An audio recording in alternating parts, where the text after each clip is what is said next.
And then all of a sudden, this caravan of motorbikes just got into the crowd and started beating people.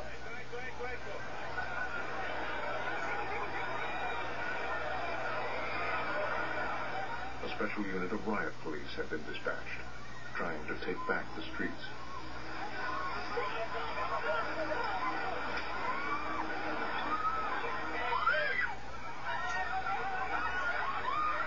Protesters now tried to film everything on their camera phones. A sophisticated new form of resistance.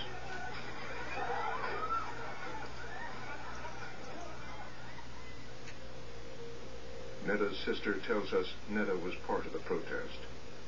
Neda went to every single demo, all of them. It was during one of those protests that a woman in black chador came up to her and said, "My girl, why don't you dress a little bit more conservatively for these demos? Because I know these animals. They have real psychological issues and usually go after the beautiful ones. And you are a really pretty girl."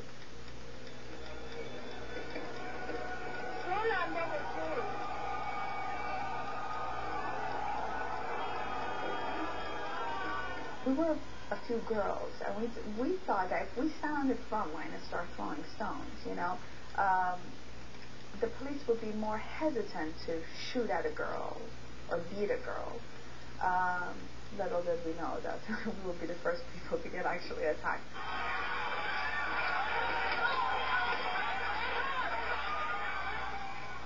All of a sudden, I just felt something in my knee. It was so painful that I blacked out. I passed out. Baranak had been shot in the leg with a plastic bullet. The hospital was packed with the injured. I mean, I saw things. I mean, it was so disturbing. I couldn't stop crying. And then I thought that, all these people are going to die in front of me. It was so bad. And then my uncle's friend just left me. And then some passengers attacked the ER of the hospital. And just people are like screaming and running away. And it was just so bad. They were with sticks. They actually wanted to hit people who were laying down on the ground, on the floor, because there wasn't even enough space. I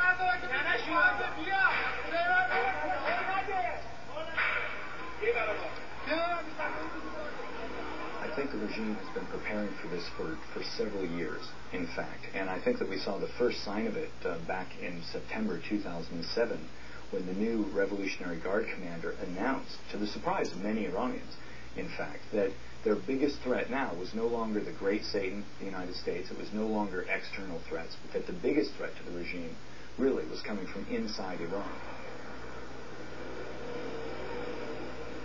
Its legitimacy now in question, the regime brought out its loyalists. It was an impressive show of strength for a president who claimed overwhelming support and dismissed the protesters as dirt and dust. Ahmadinejad is a blacksmith's son, and he is at heart a socialist. He wanted to be able to help the people, and so an awful lot of people have voted for him. It's perfectly natural.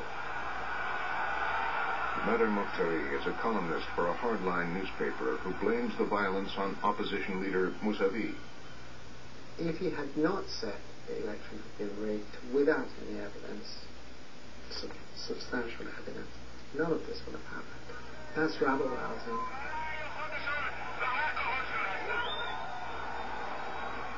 We're not going to give up Iran because Mr. Mousavi has lied.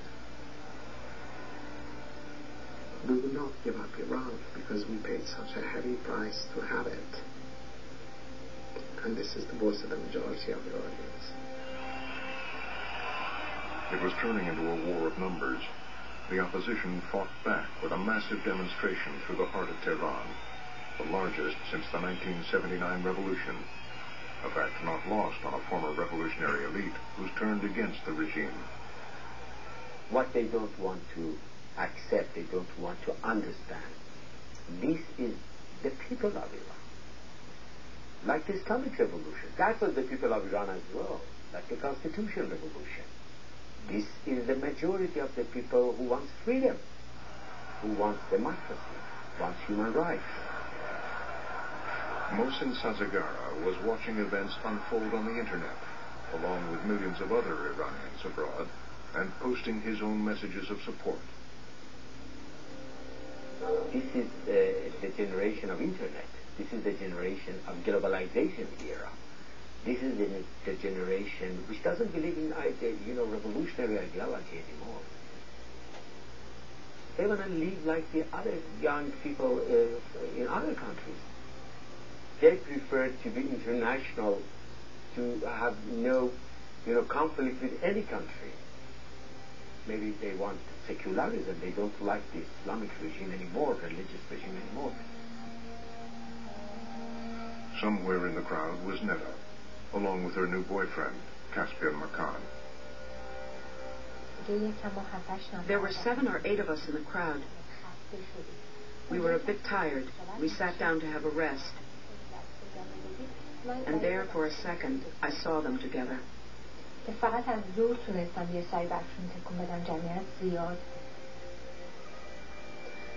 was really struck to see them there.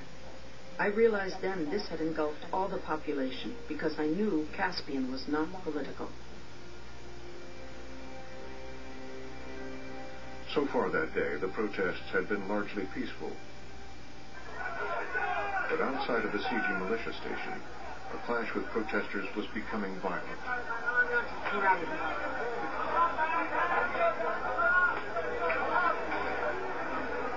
And a bunch of people just broke away from the main demonstration of people who were asking for reform and started attacking this station, the 117th Basij station, or volunteer force station, with Molotov cocktails and tried to set it alight.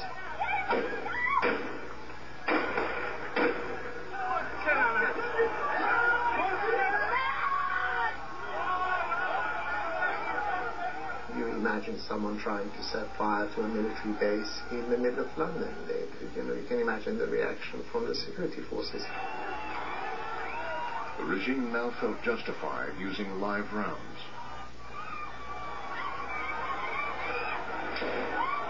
And the country was thrown into even greater uncertainty and chaos.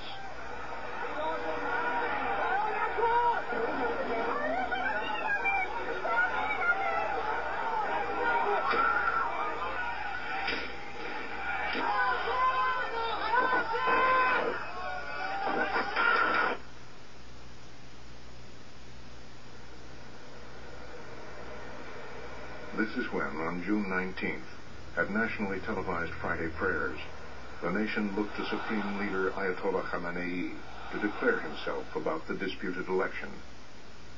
I think that was the first Friday prayers that I actually sat down and watched all my life.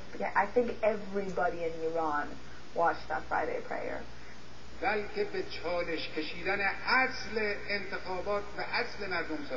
He had a good opportunity on that Friday to solve the problem. To say, okay, I heard whatever you want. But he missed that opportunity. Instead, he delivered an ultimatum to the protesters. من از همه میخوام به این روش خاتمه بدم. این روش درستی نیست. اگر خاتمه ندم، اون وقت مسئولیت تبعات اون، هرج و مرج اون به عهده اونهاست.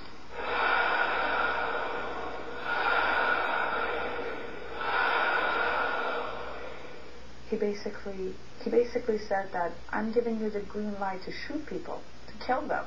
Just get rid of these people who are on the streets.